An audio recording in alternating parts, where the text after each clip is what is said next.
Namulat sa isang mahirap na buo. Pag dito ko naramdaman lahat ng klase ng buo. Mga bagay na nasaksihan at aking kinalakihan. Sa araw-araw na gawain ko ay nakasanayang kumapit sa patalim. Dahil sa problemang pasan, gagawa ng masama upang ito'y malagpasan. Kahit na minsan, iniisip kong ito'y mali, pero walang magagawa. Dahil ito lang ang sanhi upang mabuhay sa mundo na puno ng patibong. Susukungin ang panganib upang merong matinong makain para panandalian kumaibsan ang gutom dahil sa sikmura kung walang laman. Tanging kaibigan at yakosa ang aking sinandalan. At pangako sa isa't isa aking tinandaan na walang iwanan, isa man ang mawala. Dahil sa bawat isa nakatuon aming tiwala.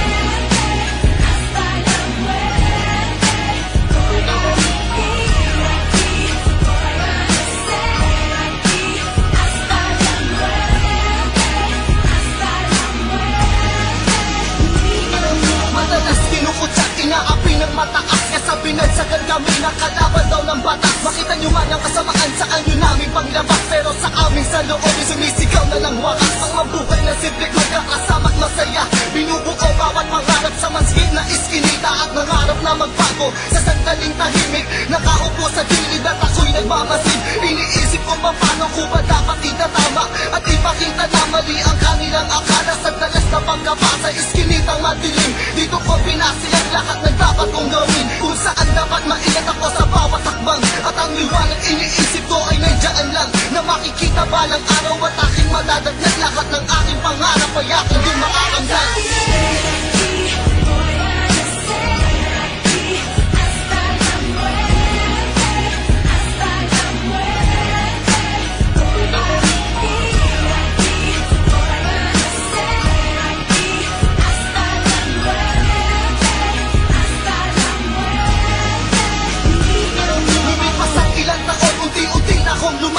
Tanging mikropono at lapis na ang aking hawak. Sumulat ang sumulat ang ginawang libangan upang baguhin ang lahat ng binatong paratang sa lugar kung saan doon ako nagmula. At pinag-iisipan na pugado ng masama, isang mababang lugar na hindi ko kinahihiya. Dahil dito ako naggaling at dito nagsimula. Lahat ng aking pangarap unti-unti kong natamo, at sa aking pang-angat pangako kasama kayo. Mga kaibigan at kalugar na tumayong pamilya ko, kayo ang aking karabay hanggang sa aking pagtayo. Sa inyo ko naramdaman ng tunay na pagmamahal, kaya gumawa ko ng kanta upang sa inyo ay ipaalam na lumiwaw sa pinanggalingan ay di ko malilimutan. O nalera, mahal ko yan, sariling bayang sinilangan.